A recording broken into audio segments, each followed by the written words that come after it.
the Lake Bluff Village Administrator. Kathy O'Hara, the Lake Bluff Village President, coming in. Eric Wagner, Director of Lake County Planning, Building and Development. Mike Rummel, our Lake County Board Member for District 12. Sandy Hart, our Lake County Board Member for District 13. Steve Crivello, Chief Engineer Building Official for Lake County. And Brittany Sloan, the Interim Zoning Administrator for Lake County. And this young lady here is Paige Bond. We're going to open with Paige. Paige will explain her organization to you, what they do. We just thought it was very timely, good information. I believe the green folders are from Paige. Okay. We're going to ask that you keep this as clear as you can in the front. Carl, our director, our highly sensitive director, is filming from the back, and we want to get this on our website so anybody that's not here can see it. If any of you would like to review it, we can. It will be there to see what was said, what's going on. So, without any more of me up here, I'm going to step out of the way and let Paige get going. It's yours, kid. Thank you.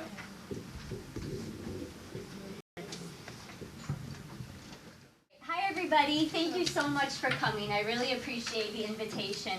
Thank you, Nikki, for letting me come as well. I really do appreciate it. My name is Paige Bonk, and I'm part of the outreach team with a program called Energy Impact Illinois.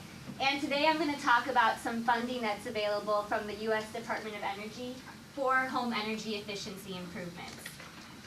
So the name of the program, Energy Impact Illinois, it was started 2 years ago because we got a $25 million grant from the Department of Energy. But for the first few years, all they really did to advertise it was a commercial on TV. And they spent a lot of money doing this. One person called in. I know. So they decided this past summer, this past August, they should hire some outreach people to really be a presence in the communities and really help spread the word.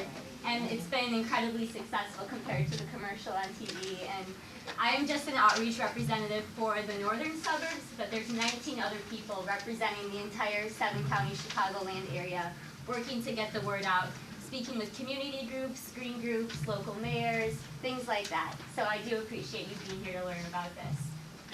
So Energy Impact Illinois, it's an alliance of local and federal governments, so that's the U.S. Department of Energy, City of Chicago, City of Rockford, our utilities, ComEd, North Shore, Nicor, People's Gas, as well as a bunch of nonprofits that are acting as our implementation agency, and then working to get that money out to you.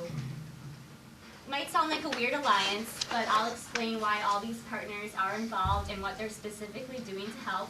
So number one, the government's involved. They want to help boost the economy by creating jobs for our contractors that are part of this program.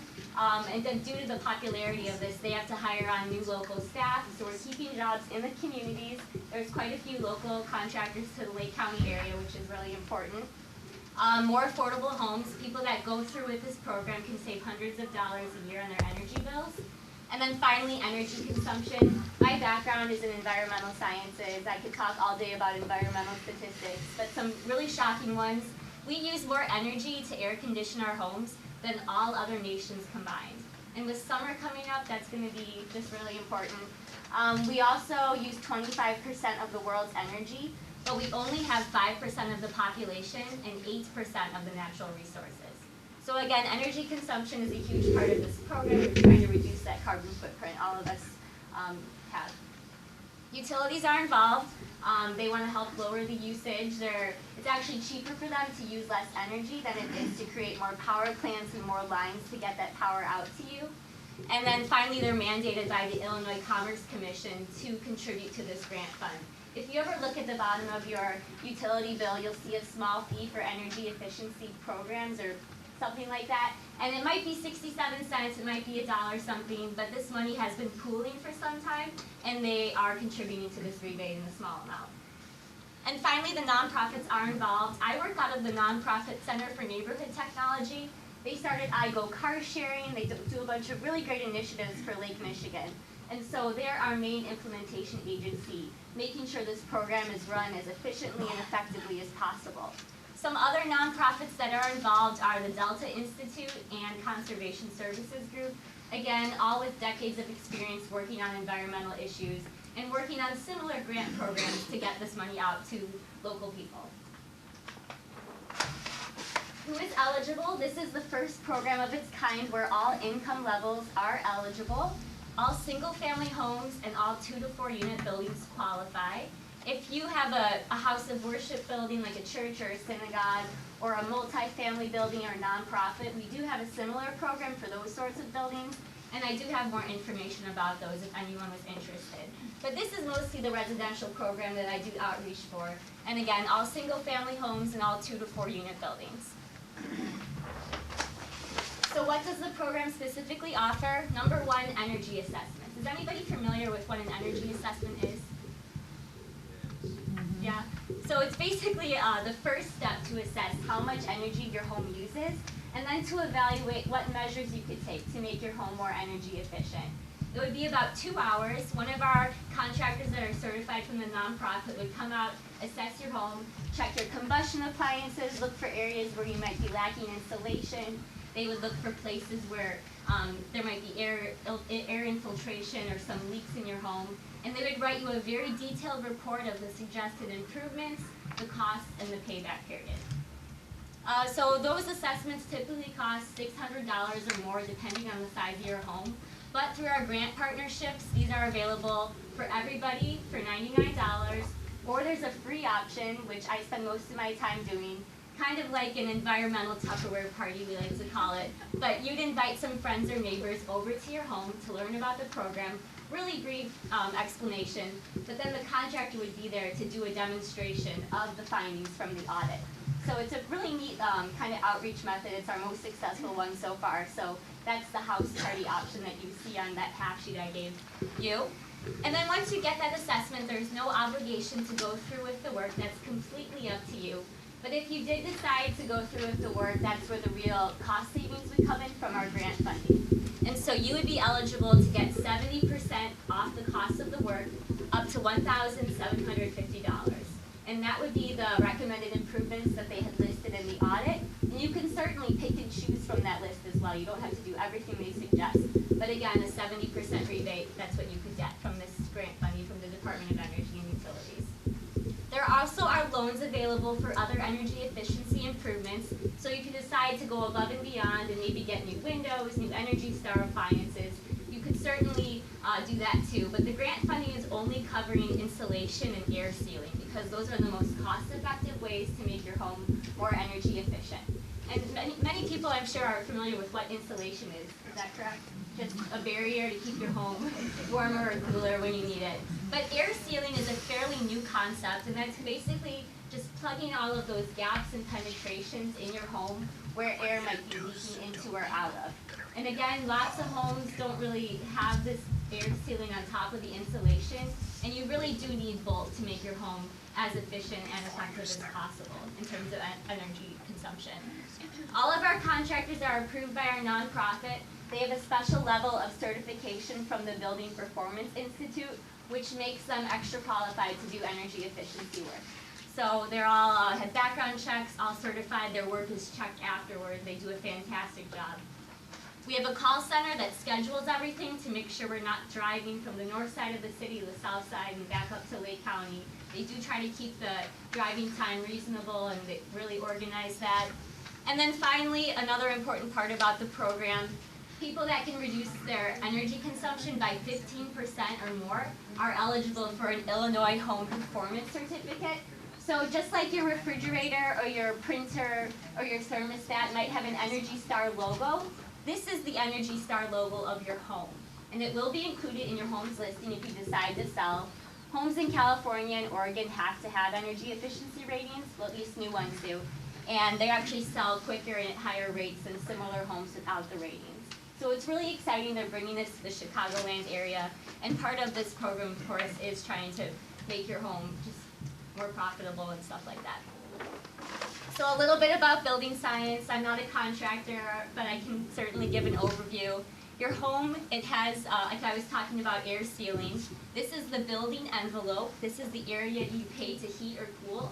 And if there are gaps and penetrations in this building envelope, air will leak in or air will leak out, and that's where you lose money and put carbon emissions into the atmosphere. This is a thermal image of a home. This is what they would do during the assessment, but they would use an infrared camera, and they would shine it through your house, through your attic or your basement, and they would determine which areas are hot and which areas are cool, and that would help them decide where to put additional insulation. So the red is the warm, and that's where there's not enough insulation in this attic. And then bad things can happen. Has anyone ever seen one of these? Yeah, it's a picture of a big icicle, big ice dam. And so that actually happens because you don't have enough insulation in your attic, and it melts, and the heat leaks out, melts the snow, and it refreezes into this big icicle. So really dangerous, really just the manifestation of energy inefficiency. So not that good. So does anyone have any questions about the building science of this or about the program? Yes. Yes. Realizing that we're looking backward with a program like this, we're spending taxpayer dollars to retrofit. Looking forward, is the state of Illinois or the federal government contemplating the establishment of building standards that would eliminate the need to do this going forward? I hope so. I haven't heard anything yet, but I honestly don't know. It seems senseless to just keep pouring money looking backward, especially since a homeowner has the option to not spend money against the problems that are discovered, whereas if you had a building code that didn't allow those problems to manifest themselves to begin with, all the problem would be behind you. I know, I wish we had something like, I can certainly ask my boss and see if anything's been recently happening, but I'm not so sure. Well, we have some people that hold elected office here in this room, perhaps they would take that message back to their county level at least, and perhaps at the state level. Any more questions? Do you have a phone number or a website? I do. On those green brochures and half sheets, there's my contact information as well as that call center I talked about. But one more thing, the grant funding expires August of this year, so we're really just doing a final push to get the word out. I have some half sheets on the tables. If you didn't get one, they're on that registration table on the outside. But if anybody was interested in doing the energy assessment, the $99 one, or the free one by hosting a party, you could certainly sign up, and I will be happy to take those forms. I'll be sticking around for the rest of this. And any suggestions for more community groups to reach out to. I recently spoke at a Jewish motorcycle club, so I'm open to any sort of suggestion. So feel free to let me know as well. And that would be really helpful if you could fill this out. So thank you very much, everybody, for your attention.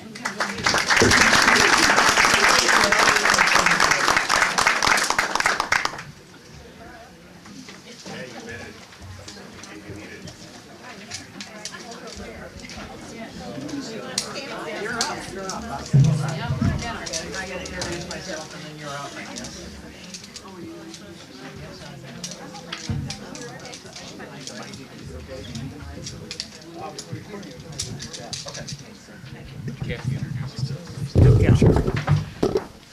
You all ready?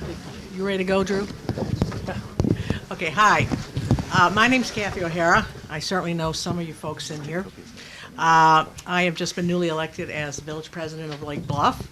I am currently also the volunteer coordinator at Lake Forest High School, and for 30. You can't hear me?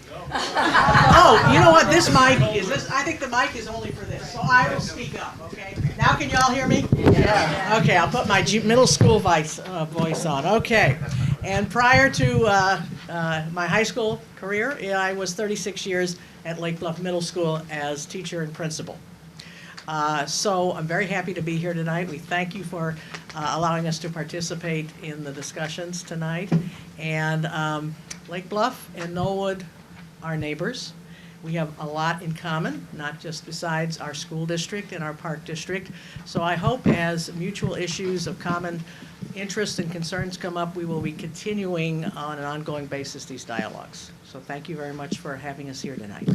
And Drew is going to give you a presentation about a proposed project that we have going. A couple of different things. Hey everybody, I see a lot of familiar faces in the audience, so it's good to see you all. I'm Drew Irvin. I'm the Chief Administrative Officer for the Village of Lake Bluff. I'm here to provide several updates. I will do my best to answer any questions that you may have, and hopefully I'm speaking loud enough that everybody can hear me. Well, it's just for this, but thanks, Joan. I'll say this and I'll start off. Again, I represent the village. I don't represent Target. I don't represent the engineers designing 41176. I do represent Kathy and the rest of the members of the village board and the rest of my community. And so I'm here to provide information, and again, I'll do my best to answer the questions that you have, but I am not a Target representative. I am not an advocate of the project. In fact, I'm not supposed to be an advocate of either project. I'm supposed to give information to my board so that they can make the best decisions that they can. So I'll try to give you, again, as much information as I can. I'll try to move around the room. I'll start off with, top of my slides cut off, but what I'm going to try to cover is the Target project. I'm going to talk a little bit about the 41176 Phase 1 study, which is underway, which I think a lot of you will be interested in as well as touch on some of the partnerships that we have. I won't spend a lot of time there. This is a slide that actually Target presented at the most recent public hearing at the Plan Commission Zoning Board of Appeals. So right now, the project in terms of process is at the body which is a recommending body to the village board. So the public hearings for this project are being held by an advisory body of the village board, which are the ultimate adjudicators or decision makers for the project. But this group will give advice and recommendations to the village board with respect to this petition that's been submitted for the former Shepherd Chevrolet property. So it's about 14 acres. I think everybody in this room is familiar with the property, so I won't spend a lot of time on this slide. But I will say that the village has a comprehensive land use plan, which has been on the books for years. The village has updated it from time to time, but generally the village has always thought of the Shepherd site if and when it ever ceased operating as a auto dealership, that it would be redeveloped as commercial retail. This is the site plan that was presented most recently to the Plan Commission Zoning Board of Appeals. I'll start using the abbreviation PCZBA. Can't read the writing, it's very small, but it's about 140,000 square foot structure, and there are two outlot buildings here and a third one down here. These are slated as retail right now. They don't know who they want to put in there. They haven't presented that to the village, but they've outlined or kind of penciled in a bank for that stall. And over here, these two buildings, it's potentially separate. You can build a dividing wall between them or separate it into different spaces, or it can be one restaurant. And then likewise for this lower store here. It could be one building, it could be three, it could be two. But they don't have users for those yet. So generally speaking, the village's comprehensive plan had called for the idea of extending shagbark through this site. That's something that's been on the books for a long time as a goal of the village. The village goal also included maintaining this pathway here and extending the pathway throughout the community, and this plan accomplishes that. The idea of having, I'll call it, more green initiatives, such as, you can't see, it's hard to see behind your head, I'm sorry. Down here is it's a stormwater detention facility that is designed to be use less energy and also take advantage of native plantings to treat stormwater in a natural way. So overall, their plan, they've tried to address village objectives and village goals with what they submitted, again, trying to come in with the village's, to meet the village's comprehensive plan of having this a retail commercial development. And you know what? This is very informal. So if you have a question, please raise your hand. I'll try to answer it. And if I don't have an answer, I encourage you to come Tuesday next week, May 7th. There's going to be another public hearing on this project at the Lake Bluff Village Hall. And if you can't make it, you can submit questions in writing or concerns in writing. It'll all be part of the public record. So if you want to do that, feel free. You can drop it off at Village Hall. You can send an email. You can go on the Village's website. You can find my email. You can find the Village's standard email address for submitting comments or questions. So I encourage you to do that. So before I go to the next slide, is there any questions about the site plan? Can I ask you something? You were thinking about a bank or a restaurant. Do you have anything to say about that? I mean, those are two choices. There's like 13 banks in the area, and that's like Restaurant Row. I mean, there's something better can go in those places. Do you have a say over what they put in there, or not? Generally, again, the Village's long-range plan called for commercial retail, and that would fit within that, guys. I mean, a bank is a service industry, but generally banks are something that you find in retail areas and retail zoning codes. That is, the Village ultimately has to say of what types of uses go in there, whether they be retail, office, industrial, and so forth. But generally, I think the Village has let the market kind of decide what goes in there, and this is what the petitioner is bringing forward. It's very common with developments of this nature to have those commercial outlots and to have banks and restaurants and other types of retail be part of them. Yes, sir. Do you have a timeline for this project?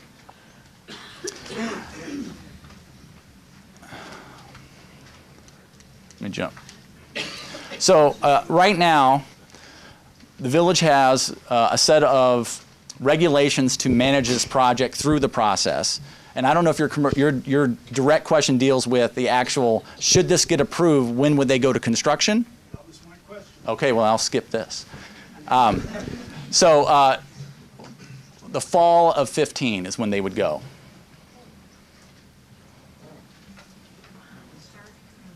Yes, ma'am. Could you go back to the map?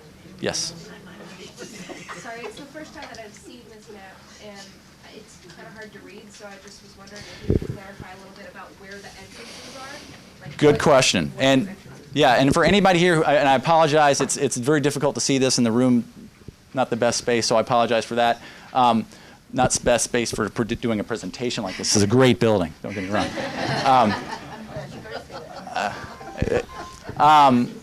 So all of this is available on the Village's website. So if you go to lakebluff.org, you can find all this and more, and all the traffic studies and all the other versions of the plan following through. It's linear in terms of laying out what was submitted when, and actually right now, because the next meeting is on Tuesday, we're probably putting up the new information for the next, because they've had updated submittals. It's not that different at all, and I'll go through that in a second, but it's really not that different than what they're showing here. So yeah, good question. The idea of, this is Shagbark. This will be the primary access to the site. There is a secondary access on the west side, and this is that space, because they kind of share a spine, if you will, with the Dominic's store. So the back of house for Dominic's is be the back of house for the Target, and there's a shared road there. There's an access here on the south side and an access here on the south side. These won't carry a lot. This will be the primary entrance. The south side being carriageway? This is carriageway, correct. Yes? How does construction affect our taxes? How does this construction affect your tax? And you live in Knollwood? Okay. Well, theoretically, the construction, if it is constructed and if it is built, it will increase the equalized assessed valuation of this overall site, which means the amount of property that is taxed in your taxing district, to include the school district and the park district, but not the village, will have a greater amount of property to be taxed of higher value, which theoretically could lower your taxes or keep it flat, theoretically. But with the idea of there would be improvements within the districts that are served for your property that could theoretically improve your situation, because it's raised, that's the way they do it. They kind of distribute the load. And the idea of, we struggle with this in Lake Bluff because Lake Forest has lower taxes than we do, but they also have a lot more commercial property, which helps lower that burden for its residents. So this, This will affect a lot of traffic around our neighborhood. yes, but so would something else that would get developed there someday. And I can go to that slide and show that with you. That was one of the things that Target presented. It's impossible to have access off of 41 rather than 176, is that correct? What was the question? The question was, is it impossible to have access off 41? And I think answer is generally yes, and I can get to that, and I'll jump ahead. These are all great questions, guys. And that's not much helpful, easy to read either, is it? But this is 41. This is one of the alternatives that's still on the drawing table for the redevelopment of, or the redesign of this 41-176 interchange. So I think there was 13 original alternatives that went through the design process. And they started with the original, like the classic cloverleaf that goes way out here and way out here and way out here. Well, a lot of these alternatives get thrown out immediately because the cost of taking the property, the impacts to all the businesses, so they start throwing out a lot of those. For the same reasons, 41, there's a change in grade that drops about 15 feet right here where the viaduct is. There is limited sight distance issues here and here that prevent this from having 41 access. It really does. How many cars go by 176 and 43 every day?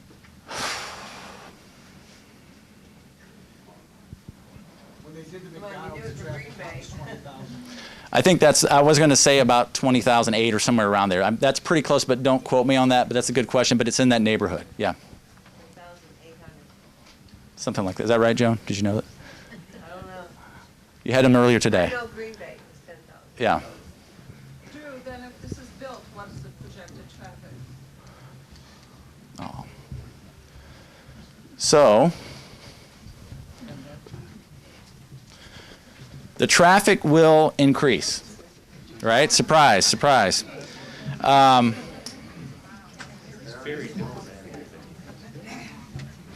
So this slide is difficult to read, but what this is, and this is, again, this is not a slide that the village produced. This is a slide that the Target traffic engineer produced, which the villages, that we actually had Target pay for our own engineer to review it, a different consultant. But what this shows is that the traffic, existing conditions, and fast forward to year 2020 without the Target project. So what happens, and this is the idea of what is really trying to get a handle on what happens with the east-west movements. So if in the year 2020, if nothing happens on the site, traffic is going to increase moving from east to west by 17 seconds. That's, again, without a target. And then in the west to east movement, it'll increase 1 second. So if you think about it, there's more cars going from east to west, which makes sense because of people going to places of employment and so forth, versus going west to east. So then if you look at the same traffic load with, year 2020 without target versus 22, and then with the target on the bottom, is that with all their improvements that they're going to do to the highway systems surrounding it off-site, their engineer found that the time would actually decrease by 22 seconds going from east to west. And they found that it would increase 7 seconds from west to east.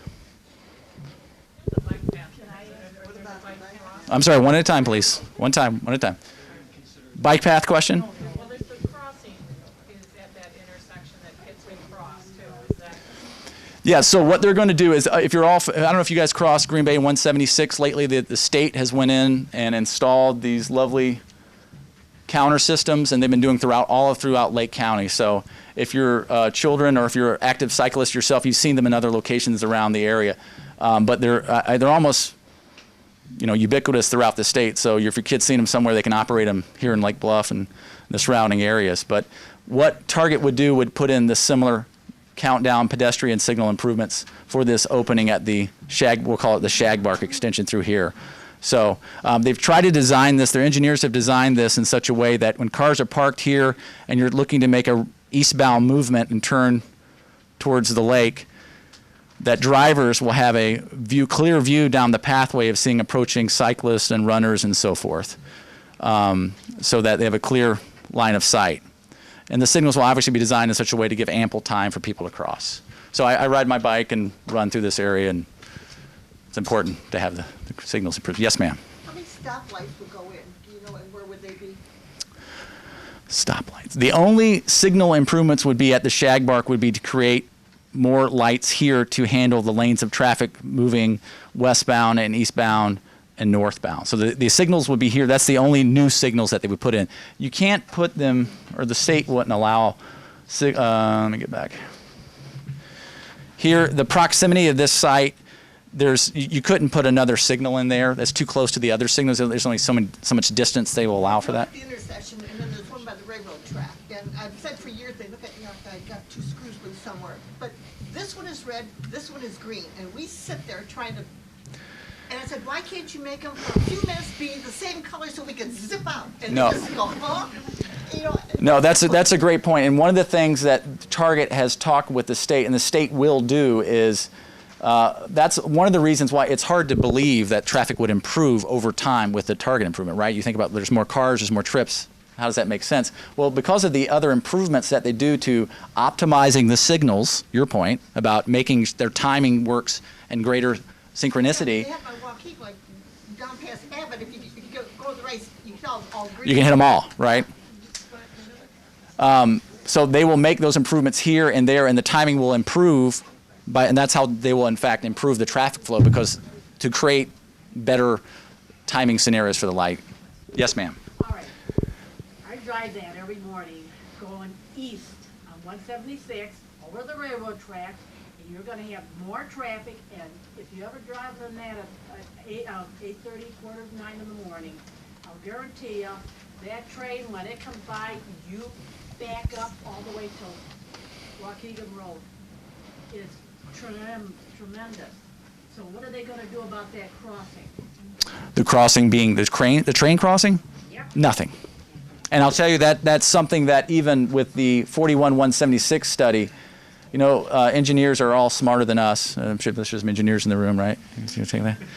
They've decided that.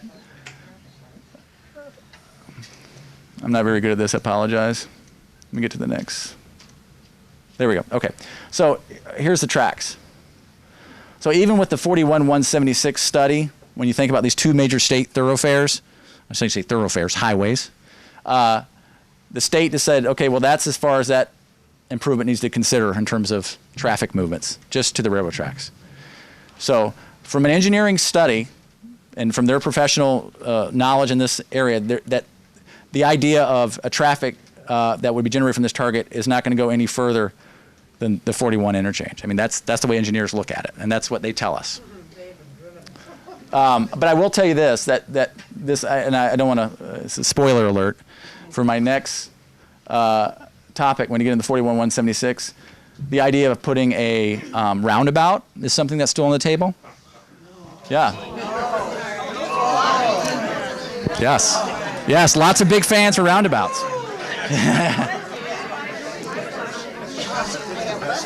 Yeah. Well, I'll tell you this. Everybody, I know you guys don't want to sit here all night. Hey, everybody.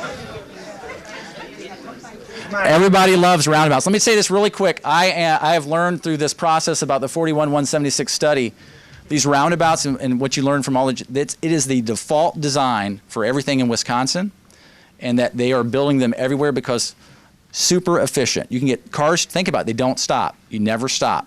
So you're always, they're safer and very inexpensive to build. So you will see a lot of these in the United States all over moving forward. So, but the rub with our situation is the possibility of having a roundabout. This is right in front of Canals, and there's Horvats. The idea is that being this close to the train tracks, that's something that the state is meeting with the Illinois Commerce Commission, which regulates the railroads, and so they're trying to figure that out. Is that too close?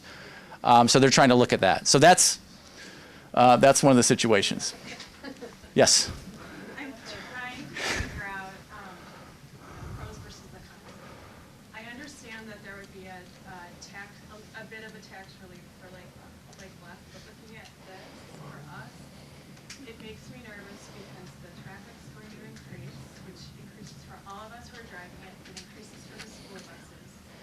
If there isn't an additional light somewhere along that stretch, it's going to be even more difficult to get out of that neighborhood and turn east. It's almost impossible to do that now. The building itself is up against 176 rather than 41. Mm-hmm. So we're going to see the side of the target rather than the green space, which is further south, Mm-hmm. middle of the industrial area. And it just doesn't seem like the plan has been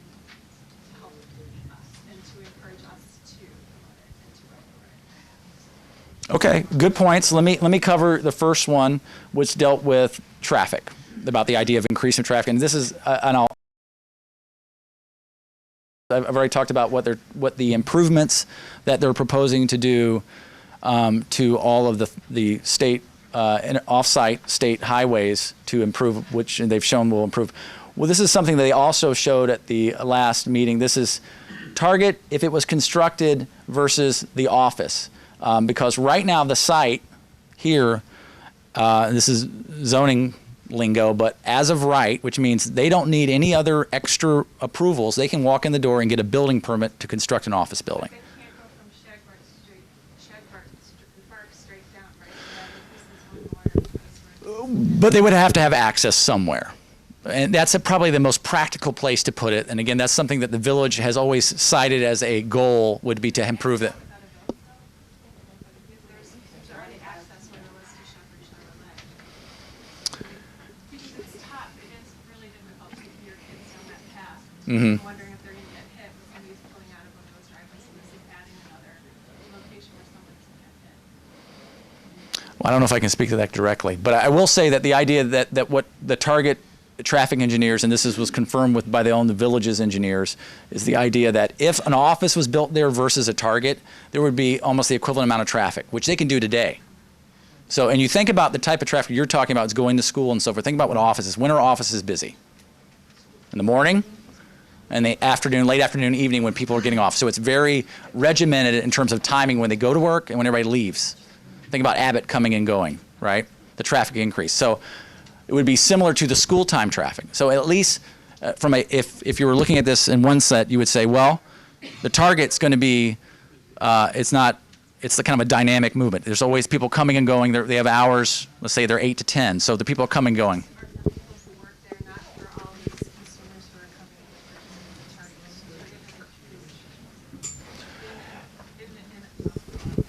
It's still a lot of traffic. The idea of the it's the idea would be for the target. So year 2020 with the target versus with an office development. I talked about earlier is actually it would pick up 2 seconds. So you're adding time 2 seconds versus dropping 22 seconds. So it's actually more time going east to west, and it loses time. It gets easier coming west to east. So that's what they've looked at. Yes, sir. I saw something in the newspaper the other day, which everybody knows is all true. Lake County DOT in the process of doing drawings and whatever of making 176 2 lanes each direction from Green Bay to Milwaukee Avenue. Do you know if that's true? And second of all, is that taken into account of all the traffic studies and all the traffic countings and all that? You know what, that appears to be a question for Eric when he comes up. Okay. Okay, let's give it about another 3 or 4 minutes on target, and then we need to move on. Yes, ma'am. I have a concern. Target, like Dominic's, is going to have deliveries. You've got large trucks and semis coming through. If you use that back access and don't put a light there, how are the trucks going to come in and go out without jamming up 176? So that's a good question. And what Target has talked about is a right-in movement. So they'd be coming in, say they were coming in either from the west off the tollway or north, 43 or south. They would come in from the site, come in and make a right-in movement, which is what truck drivers want to do, right? They don't want to cross lanes of traffic. They'd be right in, come in, and then right out. So they're not allowed to turn left? Does that mean if they're going west on Rockland that they're not allowed to turn left and go south? Because that's... I don't think they would be precluded to doing that movement. I just think that that's what's been told as towards the predominant movement. They're coming on 41, and Yeah. if they exit on 41, they're going to want to turn that way. They're not going to go Yeah. another way. Most of them, Drew is right though, most of those drivers in those big units, they want to make right turns. They're not concerned about making the circle. Right turn is safe for them. They never want to back up, and they always want to turn I right. mean, the concern was exactly what someone back there said, is the people who, and we're one of them, the people who live just north of where you're talking about here, you can't turn east onto Rockland already, it's hard. And then there's there's no light at the McDonald's either, so the people in there, if you wanna turn south onto 43, it's a nightmare as well. So if you put in more traffic, those people are stuck. You have to go either north or west. That's correct. You can't get out of the southeast quadrant of Knollwood. There is no light in the southeast So quadrant maybe, of Knollwood. a light at the McDonald's. So you can't get out now. So Or figure out how to get around 41. Young drivers cannot maneuver. Yes. Has somebody done the math about the potential tax savings to like Bluff and to Knollwood, the portion that would be for the schools? Yeah, it's. Actually, the question is. Yeah, the question was, has anybody done the math on what type of tax savings would this project development have for the schools and the park district and the village? Yeah. I can tell you, I'll answer for Knollwood. Okay. The idea, I think that was the first question, was a similar question that was asked about what is the impact of the AV. And I think the math that's been done is, if you look at the site right now, this site I think is about, as it stands today, I think it's like 1.9 million in terms of equalized assessed valuation. And it would, I think the Target store in Highland Park is, I think it's like 3.8. So if you think about that incremental increase in equalized assessed valuation, it's a significant jump. But in terms of, you got to understand that, and I'm sure everybody knows this, is that the park district, the school districts, their number one source of revenue is property tax. So the village has, that's actually the village of Lake Bluff's number one source of revenue, but it's not too far behind sales tax. So a facility like this would generate in the neighborhood of $740,000 in sales tax annually. Here in the room tonight, and are certainly glad to meet with all of you whenever they get a chance. Mike, get any comments? I just wanted to do something real brief. We have a couple of people that were not introduced in the beginning, and I do want to introduce them now. Cynthia Maloney over in the back. She is now the head of Shields Township. And Scott Anderson over to my right here. Scott is the road commissioner for Shields Township. So those are the people that will handle, when there's questions about roads, a lot of times you look to us for the answer, and the answer is it's in the township, it's not within the county. So I just want to make sure people understood that, and I wanted to introduce you to the people. Thank you for coming out tonight, Scott and Cynthia, because you get to hear the important conversation that they're having. So that was, and Sandy, thank you for coming. Sandy is a representative from Lake Bluff, just so you understand our difference. Sandy is just in Lake Bluff. I have most of Knollwood. Right. As to the question about improvements to 176, gentleman over here had a question during Mr. Irvin's presentation. I've taken the liberty of contacting Paula Trigg, who's the head of the county's Division of Transportation. Lake County Division of Transportation coordinates with IDOT on all of the IDOT jurisdictional roads. And so at some point, we could very likely get out some information to the neighborhood through the secretary about pending projects throughout the area, both any Lake County Division of Transportation projects and also projects that IDOT has in its schedule of improvements. Tonight, I have a few things to talk about. I'd also like to introduce my staff. Steve Crivello is the building official and chief engineer for Lake County Planning Building Development. Brittany Sloan is the interim zoning administrator for the department, and they support me and work with me in all of the areas that we cover as a department. The first topic that I'd like to talk about tonight is the potential development of the Hilltop property. As you all know, the Hilltop property has for years contained a sanatorium. That use has been discontinued over the last few years, and the property is fortunately being maintained. But at this point in time, there is no real activity going on the majority of the property. That said, it's a large property. It's 40 acres.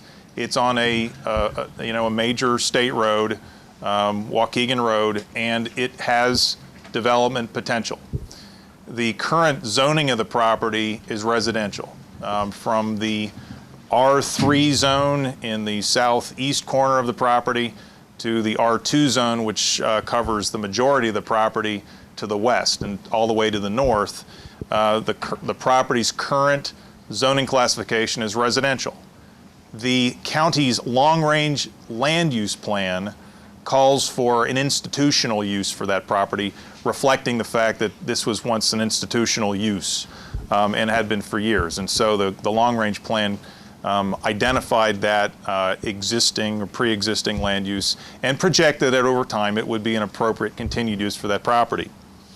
That said, the current zoning of the property controls what can be developed on it until such time as zoning is changed.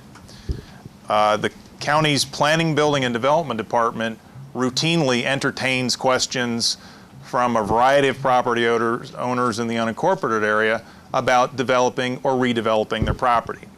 We have had conversations with the property owner of the Hilltop property for the last couple of years about various ideas. They have come to us for information about what uses would be allowed on the property, what zoning and other processes would be available to them should they decide to develop or redevelop the property.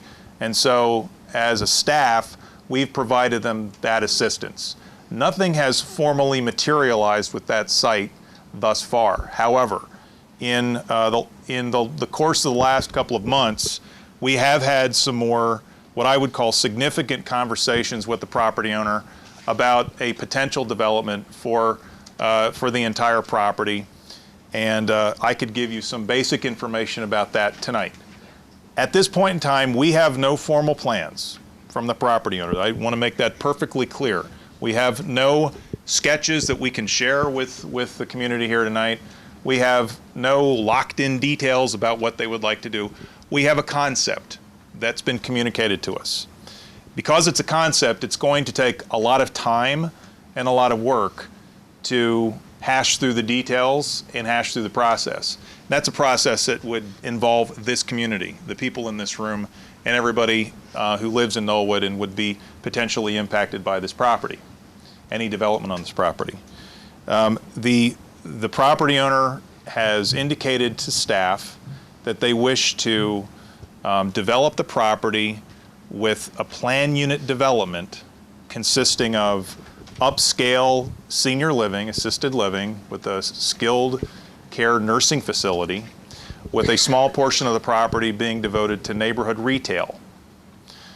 And the property owner has expressed an interest in, at such point in time that the plan becomes more crystallized in their minds based on their review of our ordinance, they've represented to us that they are both willing and eager to host some sort of community meeting to talk about their plan or their concept with the neighborhood prior to any public hearings that would occur in the context of any redevelopment of this property, to give you the opportunity to weigh in on any details that they were to provide.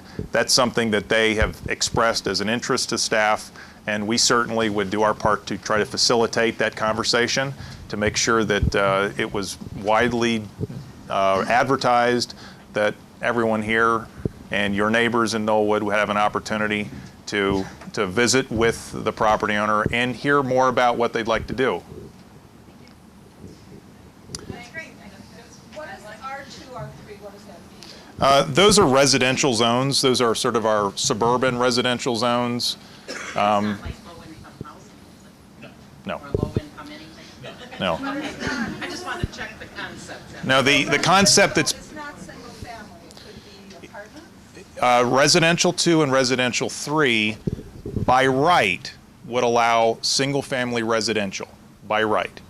However, the property owner is proposing a different type of development than single family residential. They're proposing some kind of upscale senior living facility along with neighborhood retail.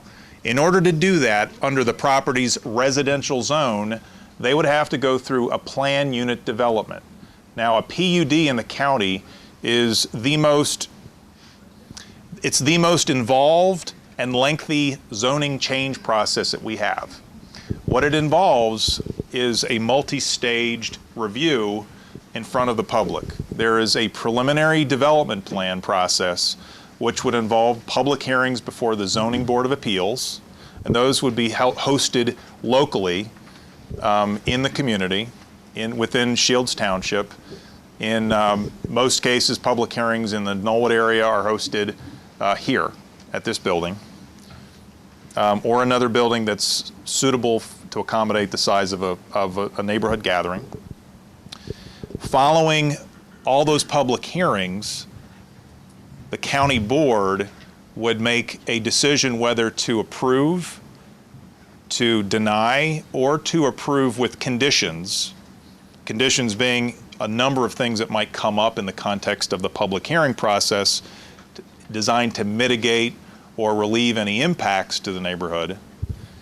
And only after that county board decision can the project proceed to what we call the final development plan stage, which locks in all of the real finer details of the project, including things like the precise location of buildings, the materials and color of facades, the type of roof material, the number of parking spaces that would be required in a particular location on the property.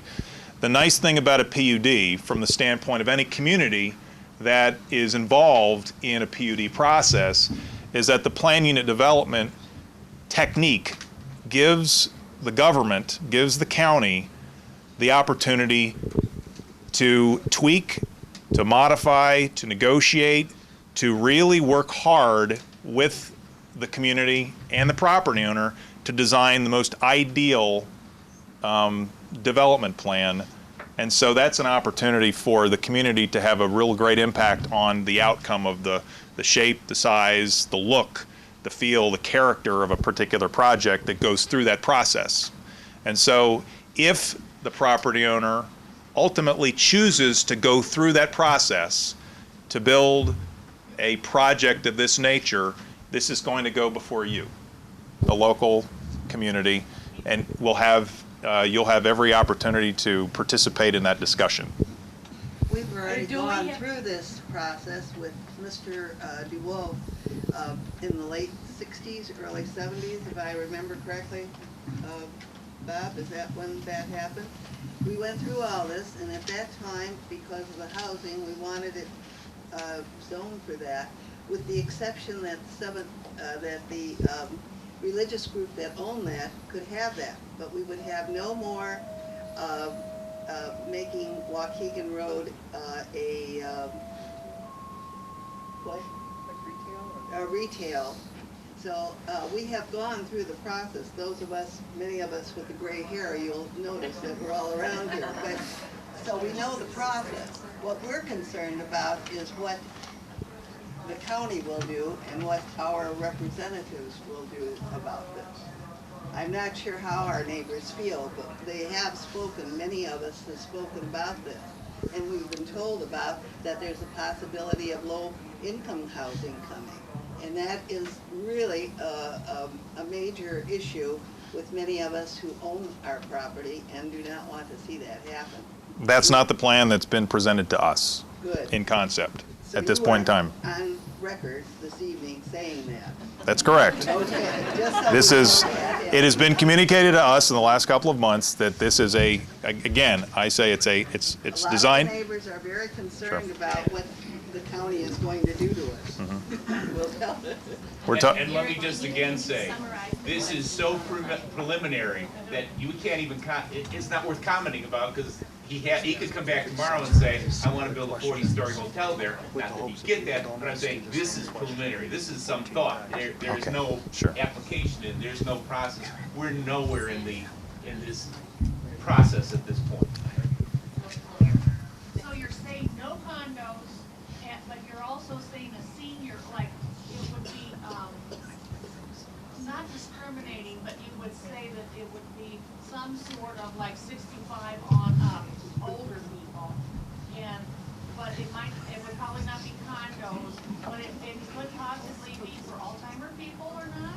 Again, we don't have enough of those details at this point to say whether it's condo, single story. There's just not enough. No, we're not.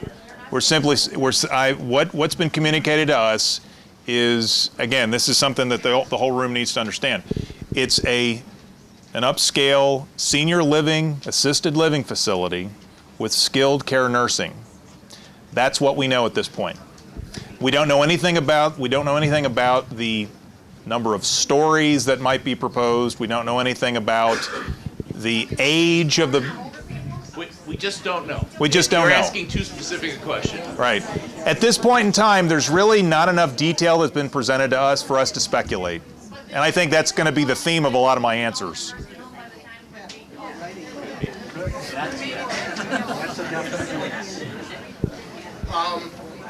I'd like to, I was asked to come here tonight. I manage the Hilltop facility. And I want to dispel some rumors. And I want you to know one thing right up front. The Hilltop people, the new owners, are wonderful people. They want to be a good neighbor. They are approachable, they are friendly, and they don't want to do anything to upset anybody. That being said, there are a number of rumors going around. One of them is that it's going to be a drug rehab center. Well, that's not going to happen, or I would probably have to be the first patient. I'm just kidding. The next rumor that I heard was that it was going to be a mosque. No one's heard that one yet, huh? Oh yeah, that's a good one. And unless we can get some emergency zoning changes done right here, it is not going to be a brothel.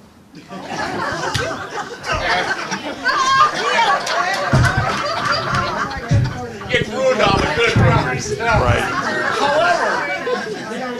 However, to answer your question, if you consider that the main building is going to be expanded for a senior housing nursing facility, if you will, there's not a lot of room left on the property to have condos, single-family homes, if they're going to go through with their retail project.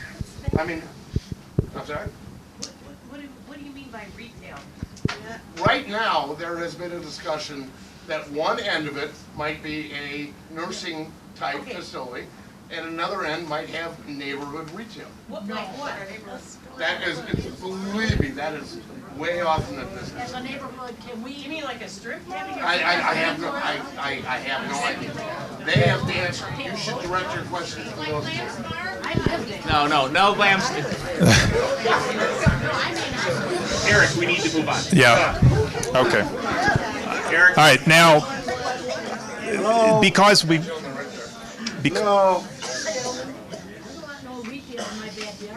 Because this is very early on in the process, I've talked to the current secretary about the idea of when more details come available, we'll make sure to get the information out to the Knollwood neighbors, and they could broadcast the information to the community.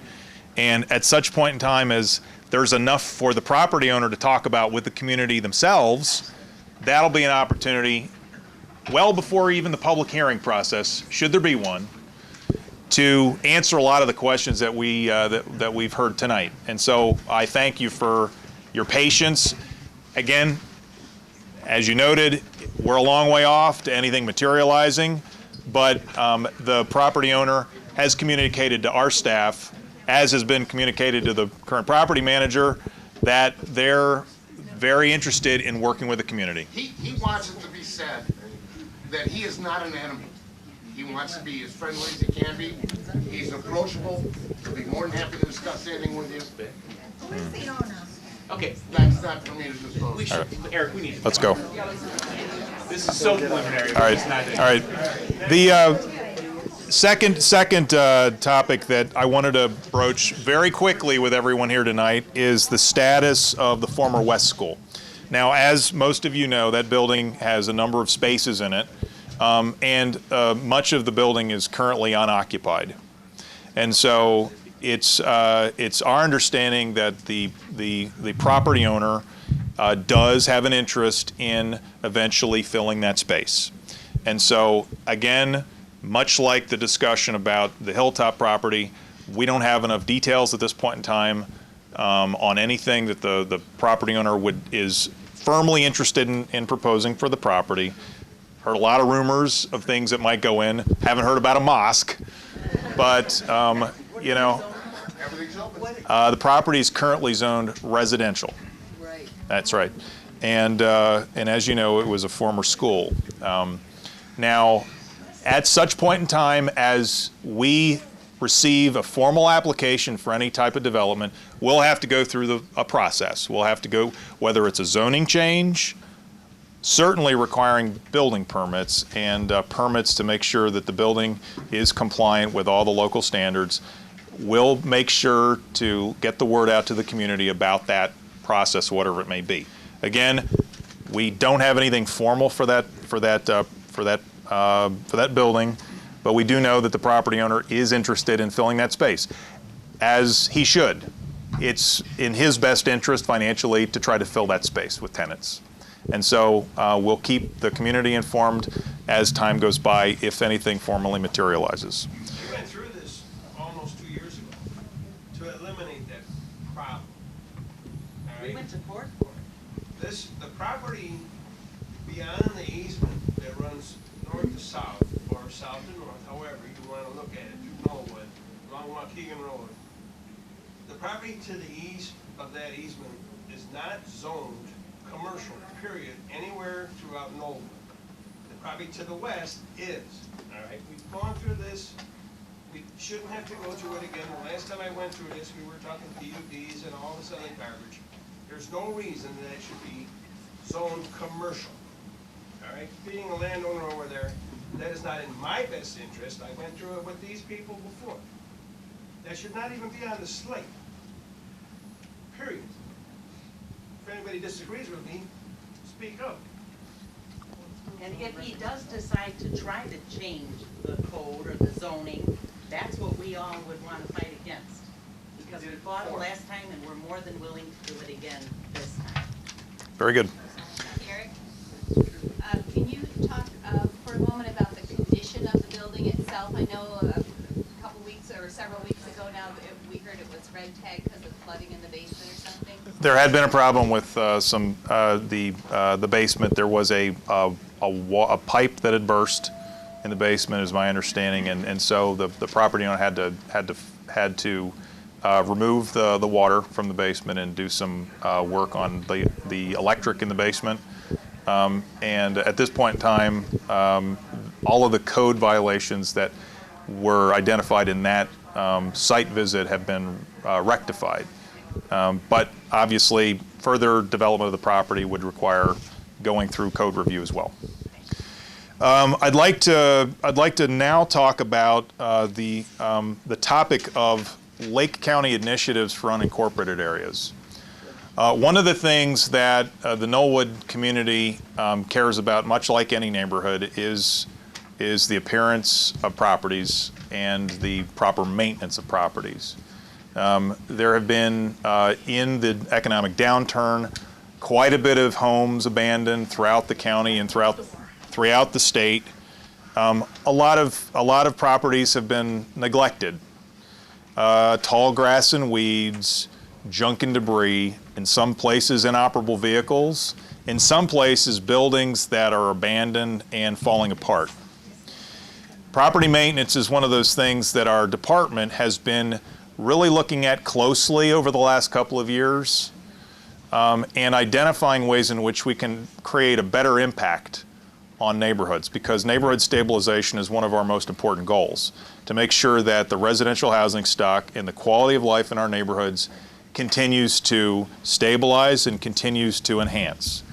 That's obviously something that affects your quality of life. It affects your property values, and it's our goal within the context of our enforcement programs to minimize these kinds of nuisance problems that plague many, many neighborhoods throughout the county. Not just Knollwood, but throughout the county. With that in mind, over the last couple of years, we have developed some innovative programs that do a much better job than what the county has traditionally been able to do to help neighborhoods stabilize, to help property maintenance issues get resolved more quickly. Last year, in June of 2012, the county formally created an administrative adjudication or code hearing process, basically a mini court, if you will, that allows for nuisance cases to be brought in front of a hearing officer far more quickly than was ever possible by taking these types of cases through the circuit court processes, which is the only process up until last year that was available in the unincorporated areas. Now, many communities in Lake County, villages and cities have also created code hearing units to more expeditiously resolve property maintenance issues, nuisance issues. And what the county did last year, as a result of about a year's worth of study and best practices, was develop a code hearing process that both provides for a reasonable amount of time for a property owner to respond to a citation or a warning from the county, but also a very prompt hearing process to ensure that the case was resolved within a matter of weeks. Right now, we have from the time a property is issued a warning notice to the time that a hearing officer makes his decision, that process takes place within the context of a month and a half. Under the old circuit court process for nuisances, we'd be lucky to get, because of the opportunity to delay and continue and so forth, it would be lucky for a property owner to be brought in front of a judge any time earlier than 3 or 4 months. And so what we've done is we've shrunk the time down for resolving these matters. The most important thing about this process is that in our experience thus far, it is starting to have a deterrent effect on property owners in those areas where we've had a pretty strong response from the neighborhoods, where we've gotten complaints from neighbors about other neighbors who have littered their property, allowed tall grass and weeds to grow up and so forth. And so when the word gets out that we have a much swifter process that is almost inevitably going to result in fines if there is a judgment of guilt or a violation, the word gets out and people are more likely to cut the grass. They're more likely to clean up the pile of garbage in the backyard. They're more likely to deal with that inoperable vehicle that's been sitting in their front yard on blocks for months. And so, given that fact, what we're trying to do as county staff is get the word out in all those communities where there hasn't really been a lot of communication about these new techniques. We've created a nuisance hotline, which is an easy number to remember. I think everyone here should write it down, 377-4444. Call that number 24 hours a day. You're prompted by the automated voice response to enter your complaint into the system. It can be anonymous, or if you want to give your name and phone number for a phone call back, you can certainly do that as well. But what that does is it allows us to properly route the complaint, get an inspector out to the property within, depending on the severity of the situation, a day or within the space of a couple days. So we can actually get boots on the ground, identify whether or not there is an actual violation, and at that point in time, move swiftly to work with the property owner to resolve that complaint and get the mess cleaned up. So at this point in time, we're open and welcoming of Knollwood, concerns about property maintenance. We want to encourage you to work with your neighbors to do a good job of cleaning your properties. And to the extent that the neighborhood would like to work with the county in this area to give us some ideas about areas that need some additional improvement, we're all ears. We have staff that are here to assist you, to answer your questions, and to identify solutions to the concerns you have. What about the abandoned homes? Abandoned homes is an issue affecting, as I said, communities throughout the county. We now have, as part of our palette of enforcement innovations, we've brought what the county's long-standing record of slow demolitions was 2 years, 3 months. Long time to get an abandoned building taken down. we've brought that average down well below a year. Because we've applied new innovative techniques to that, we've identified legal mechanisms where we could bring it in front of a judge more quickly, and in some cases, if the problem is bad enough, if it's a real danger of an imminent threat to the community, if the building's listing ready to fall down, we have emergency powers available to us to get that building taken down without even going to court. We also have the ability to board up buildings now, and we have a fund for that purpose. If there's a home that is abandoned, open to intrusion, we have the ability to get that building boarded up promptly, pending resolution of the larger issue, which is the abandonment of the property. So we can stabilize the property immediately, and then as time goes by, identify the appropriate course forward. And it may be, in some cases, working with the property owner to bring that property back into compliance, to get it occupied. But in a lot of cases, it's to take the building down. We moved here in '97 because we looked at this as a nice, close-knit, safe community. And that's my concern about all these people coming in from Chicago, and God knows where they're going to start. However, what about the clean air on what you're talking about now, on the stability of your neighbors, and if it's real stinky? Because we moved here because it's a nice, clean little community, and then they put up their recycling thing right on the railroad tracks at Lake Bluff, and then we Knollwood people have to smell all that. When it's nice weather, we can roll our windows down or up, and all their debris stinks to high heaven like dead fish, and then they'll burn the excess off. I can talk to you about that after the meeting. Well, can we turn them in? Well, we got to identify what the issue is there. Thank you. Thank you.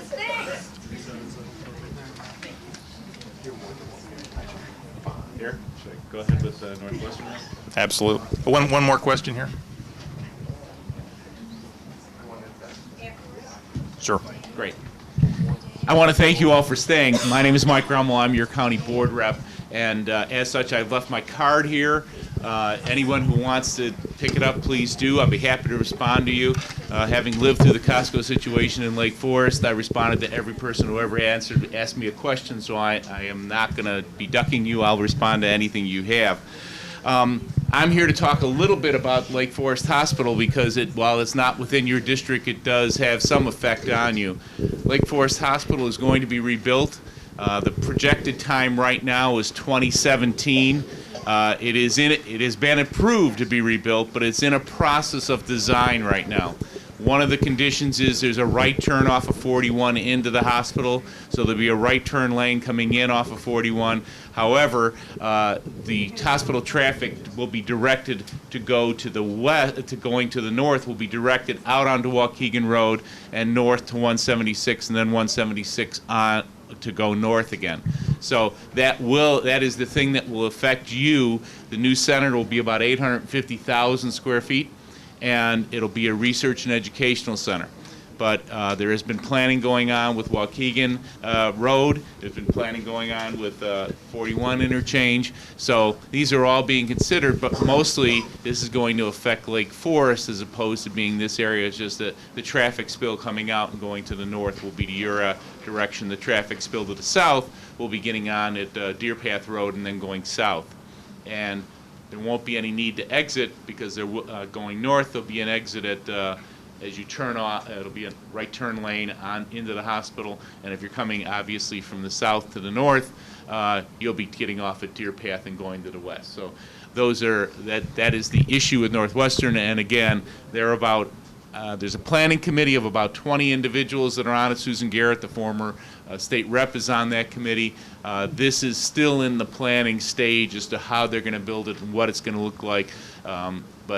So I can't really speak a lot about that because they haven't come out and said, but conceptually, this improvement has been done. Well, they have an on-ramp for both north and south on Deer Path. Why shove it the property, all the cars toward us? They're not shoving them towards you. The new hospital is going to be at Waukegan and Westmoreland. So I'm just saying naturally they won't go back through the campus to go north. They'll go, you asking them to go south to go back through the campus, they're going to go north and go and come up this way. Drop your pen. Okay? That was the expansion of Lake Forest, and thank you all for staying. Back to you, Ed. Thank you. Are we all done? Everybody's done? Sandy, did you want to say anything? I'm good. I'm just the county board rep for Lake Bluff, and I appreciate everybody coming, and I appreciate hearing your concerns about Target and Hilltop. I'll put my card in. Thank you all for coming. Knollwood Neighbors is glad you came. Thanks for having us. It's a great turnout. Thank you all for coming to talk. Thanks all. Talk about membership. Tell them that they should get on the email list by becoming a member. Those of you that can hear me, sign up out front. Get on our email list for membership. Sorry?